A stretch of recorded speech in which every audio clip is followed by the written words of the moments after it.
रत्नागिरी नजीकच्या भाटेपूल इथे असिफ जावेद वस्ता यांच्या बोटीला दुपारी आग लागली। ही आग भीषण होती।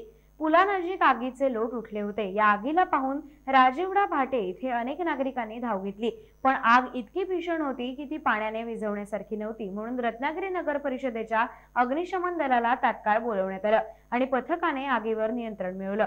या भीषण आगीत बोलेरो गाडी देखील जळून खाक झाली आहे। अपघातासंदर्भात अधिक तपास सुरू असून आग लागण्याचं कारण अद्याप स्पष्ट झालेलं नाही।